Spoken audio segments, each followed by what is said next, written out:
Hello friends, आप सबको स्वागत है मेरी क्लास में, मतलब आयुष की क्लास में। और आज की क्लास में पढ़ने जा रहे हैं आर्टिकल 33, आर्टिकल 34 और आर्टिकल 35 के बारे में। अभी तक हमने आर्टिकल 32 तक को पढ़ा और इसके बाद फंडामेंटल राइट्स में से तीन आर्टिकल रह जाते हैं, 33, 34, 35। आज हम इन आर्टिकल्स को पढ़ने और समझने की कोशिश करते हैं। सबसे पहले शुरू करते हैं हम आर्टिकल 33 से ही।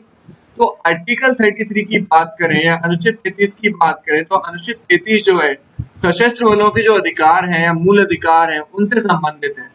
सशस्त्र बल में हमारी सेना शामिल होती है, अर्धसैनिक बल शामिल होते हैं। देखते हैं अनुच्छेद 33 संसद को यह अधिकार देता है कि वह सशस्त्र बलों, अर्धसैनिक बलों, पुलिस बलों, खुफिया एजेंसियों एवं अन्य के मूल अधिकारों पर युक्त प्रतिबंध लगा सके। देखिए, इसमें बात की गई सशस्त्र बलों में तो हमारी तीनों सेनाएं शामिल हो गई, आर्मी, नेवी, एयरफोर्स शामिल हो जाते हैं। और भी जो इनके जो सब्सिडरी है वो शामिल हो जाते हैं। अर्धसैनिक बल में हमारे आईटीबीपी, सीआईएसएफ, बीएसएफ इस तरीके के शामिल हो जाते हैं। पुलिस बल शामिल होती है, खुफिया एजेंसी में सीबीआई, रॉ वगैरह आ जाते हैं, शामिल होते हैं। और अन्य जो भी एजेंसियां बची हुई हैं वो सभी इनमें शामिल हो जाते हैं। अनुच्छेद 33 से अधिकार देते हैं कि ये जो सभी एजेंसियां हैं या जो सभी जो बल हैं, ये फोर्सेस हैं, इन सब के जो फंडामेंटल राइट्स हैं, पार्लियामेंट संसद उन पर युक्त प्रतिबंध लगा सकती है, लॉजिकल रेस्ट्रिक्शंस लगा सकती है। बेसिकली ये रेस्ट्रिक्शंस लगाने का जो मतलब है या उसका जो मोटिव है या जो उद्देश्य है वो इतना सा है कि ये लोग अनुशासन में रहें। अभी कहने की जब तक ये लोग अनुशासन में है तब तक तो देश व्यवस्थित रूप से चल सकता है। यदि मान के चलिए सेना अपने अनुशासन को मानना छोड़ दे या युग जो भी इसमें जो बल बताए गए हैं, फोर्सेस बताए गए हैं, जैसे सशस्त्र बल है, अर्धसैनिक बल है, पुलिस बल है, खुफिया एजेंसी है, अगर ये अपने अनुशासन यानी कि अपने डिसिप्लिन को मानना छोड़ दें तो क्या होगा सोचिए। इंडिया का जो लॉ एंड ऑर्डर है सब अव्यवस्थित हो जाएगा, ऑर्डर डिसऑर्डर हो जाएगा। इस तरीके से काफी सारी समस्याएं हो सकती हैं। तो संसद को ये अधिकार दिया गया है। यहाँ पे याद रखना, ये जो अधिकार है ये सिर्फ और सिर्फ संसद को है, ना कि राज्य विधानमंडल को। यानी कि अगर सशस्त्र बलों के मौलिक अधिकारों पर कोई युक्ति प्रतिबंध लगाया जाएगा तो वो सिर्फ संसद लगाएगी, ना कि राज्य विधानमंडल। और किस लिए लगाएगी? जैसे कि वो अनुशासन में रहे, अनुशासन की स्थापना करने के लिए। अभी मान के चलिए अगर जो पुलिस वाले हैं या भी जो सेना के लोग हैं, इनको अगर वहां के व्यक्ति की स्वतंत्रता दे दी जाए या फिर इनको संगठन बनाने की आजादी दे दी जाए तो आसानी से विद्रोह किया जा सकता है। तो इन चीजों को दबाने के लिए सरकार के द्वारा, बेसिकली संसद के द्वारा कुछ कानून बनाए गए हैं। सैन्य अधिनियम 1950, नौसेना अधिनियम 1950, वायुसेना अधिनियम 1950, पुलिस बल अधिकारों पर निषेध अधिनियम 1966, इस तरीके से कानून बनाए गए हैं। याद रखिए जो सारे के सारे जो सशस्त्र बल हैं सब भारत की नींव है और ये भारत को मजबूत बनाने का कार्य करते हैं। अगर इनमें ही अनुशासन की अव्यवस्था पाई गई तो जाहिर है भारत की नींव, जो भारत इतना विशाल देश बना हुआ है, वो झट से गिर जाएगा।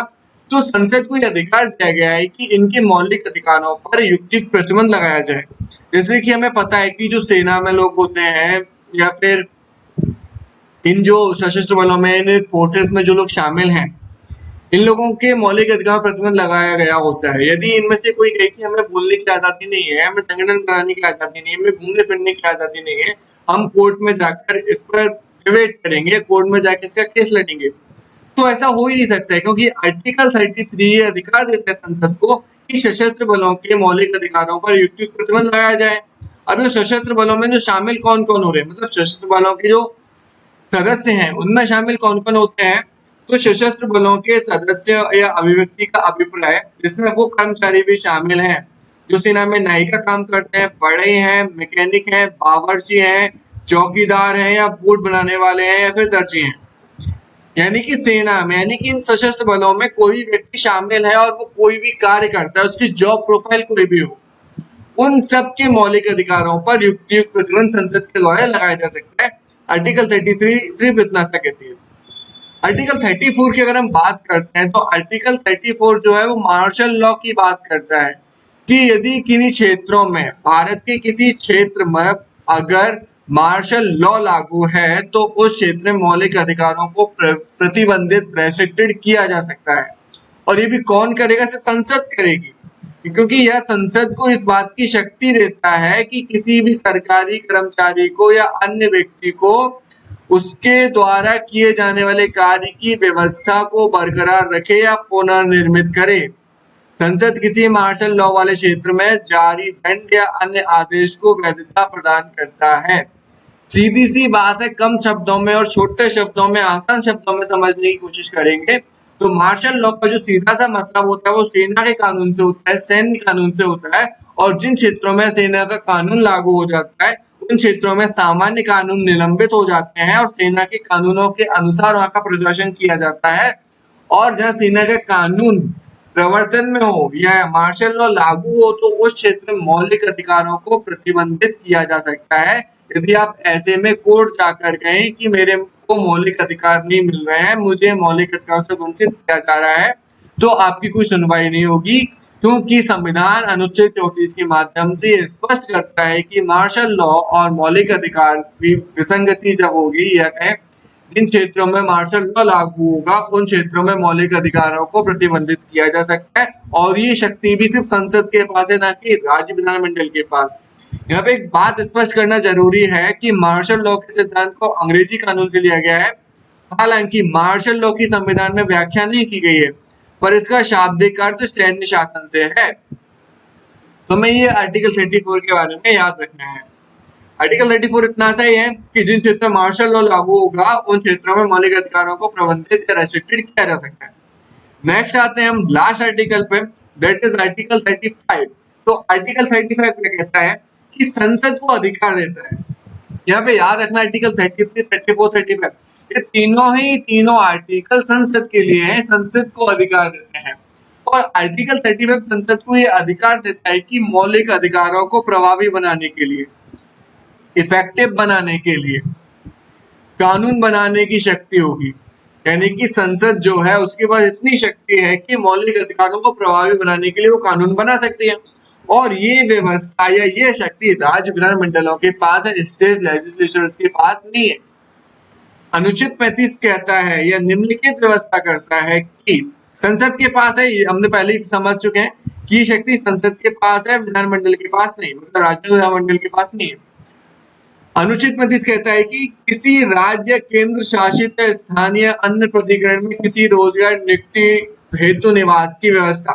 यानी कि अनुच्छेद 16 में हमने देखा था कि जो क्षेत्र के आधार पर जो आरक्षण दिया जाता है या क्षेत्र के आधार पर जो रोजगार में आरक्षण है उसकी व्यवस्था संसद करेगी। हालांकि अभी ये पूरे भारत में एक दो राज्यों को छोड़कर कहीं भी लागू नहीं है।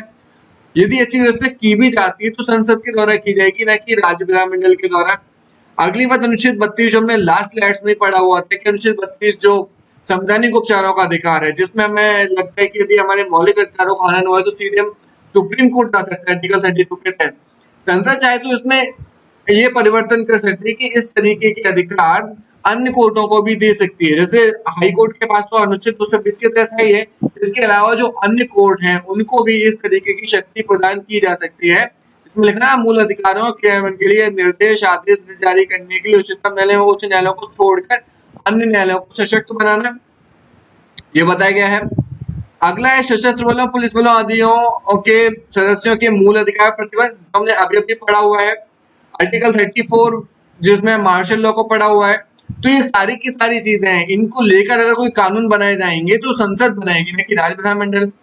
अगली बात बताई गई है कि अगर अस्पृश्यता का अंत करना है तो इससे संबंधित कानून भी संसद बनाएगी, इसके लिए तो कानून भी बने हैं। सिविल अधिकार संरक्षण अधिनियम बना है, SC/ST एट्रोसिटी एक्ट बना हुआ है, तो ये अस्पृश्यता को अंत करने के लिए बनाए गए। मानव के दुर्व्यापार और बलात् श्रम का निषेध, इसके लिए भी यदि कोई कानून बनेगा इसको प्रभावी रूप से लागू करने के लिए तो भी संसद बनाएगी। ठीक, इसके अतिरिक्त संसद संविधान के लागू होने के बाद उपरोक्त कार्यों के तहत दंड के लिए कानून बनाती है, जाहिर है दंड के लिए कानून बनाएगी। इस तरह इसे संसद के लिए अनिवार्य किया जाता है कि वैसे कानून बनाए। ये जो संविधान है संसद पर अनिवार्यता आरोपित करता है कि आपको ऐसे कानून बनाने हैं। ऐसा कानून बनाने के लिए संविधान संसद को अनिवार्य रूप से आदेश देता है, ऐसा हम कह सकते हैं। ठीक, अगला दिया हुआ है कि उपरोक्त वर्णित मामलों के संदर्भ में संविधान के अस्तित्व में आने के समय प्रभावी कोई विधि तब तक प्रभावी रहेगी जब तक संसद द्वारा इसे परिवर्तित या निरसित संशोधित नहीं किया जा सकता। इसका मतलब क्या है?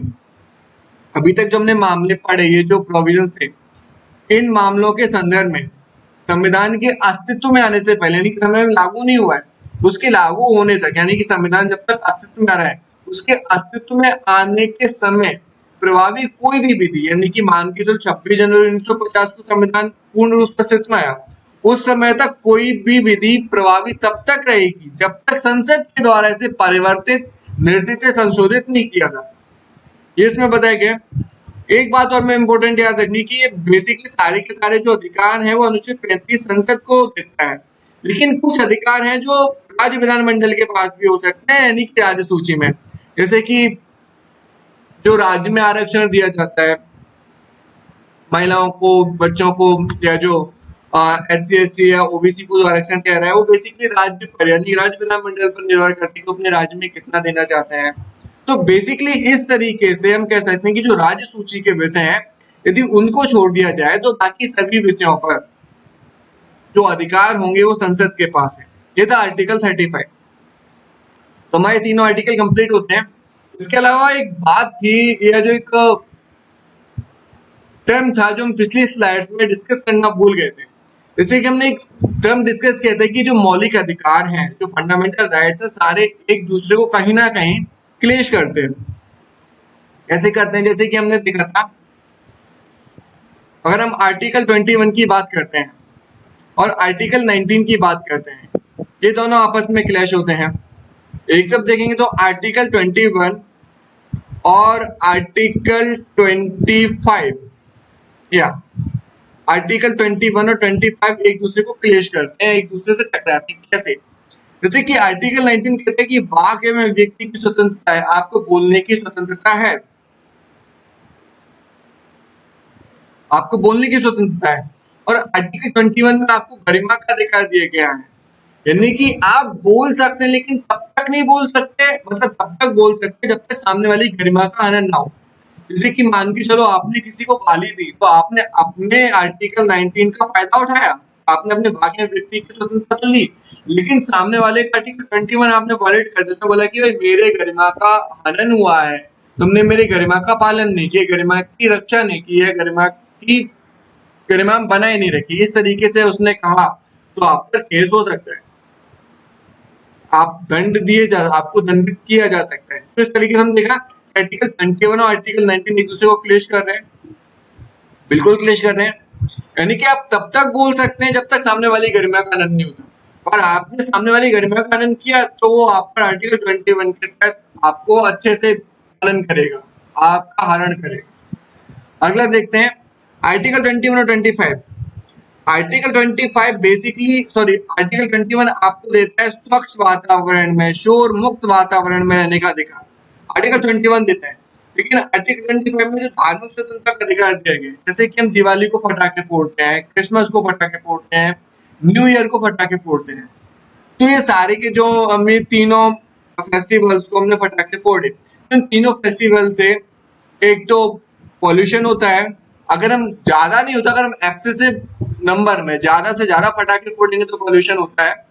एक दो पटाखे फोड़ना तो ठीक है, ठीक, अगर हमने ज्यादा पटाखे फोड़े तो एक तो जो स्वच्छ वातावरण खत्म हो जाता है, स्वच्छ वातावरण अस्वच्छ होने लगता है, शोर मुक्त वातावरण भी शोर गुल वातावरण हो जाता है। तो ऐसे में हमने देखा कि आर्टिकल 25 आर्टिकल 21 पे कहीं ना कहीं हावी हो जाता है।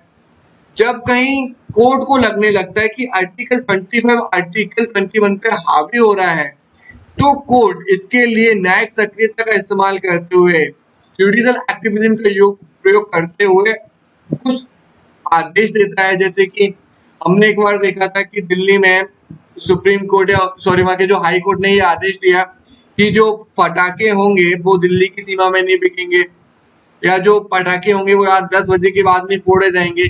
तो इस तरीके के आदेश दिए गए। तो ये क्या है? ये आर्टिकल 21 को प्रभावी बनाने के लिए सरकार के द्वारा कोर्ट के द्वारा उठाया गया कदम है। तो इस तरीके से हमने देखा कि ये फंडामेंटल राइट्स है, अगर आप सही से उनको एक दूसरे से इंटरलिंक करने की कोशिश करेंगे तो आप पाएंगे कि सारे के सारे जो फंडामेंटल राइट्स हैं, सारे के सारे तो नहीं कहेंगे लेकिन मोस्टली फंडामेंटल राइट्स एक दूसरे को क्लेश करते हैं। हालांकि हम काफी सारे आर्टिकल्स में जो प्रोविजंस है एक्सेप्शंस के रूप में पढ़ने लगते हैं, लेकिन वो कहीं ना कहीं डायरेक्टली इनडायरेक्टली एक दूसरे को क्लेश करते हैं, एक दूसरे से टकराते हैं। तो आज तक के लिए इतना ही काफी। आज हमारे फंडामेंटल राइट्स के सारे आर्टिकल, सारे के प्रोविजंस खत्म होते हैं। आखिरी स्लाइड बचेगी जो हम नेक्स्ट टाइम में कंप्लीट करेंगे, वो होगा कि मौलिक अधिकारों में संशोधन कैसे किया जा सकता है, how to amend in fundamental rights, यानी कि संविधान का मौलिक ढांचा क्या है, बेसिक स्ट्रक्चर ऑफ कॉन्स्टिट्यूशन क्या है। तो इसको पढ़ेंगे। तब तक के लिए bye bye, take care, thank you.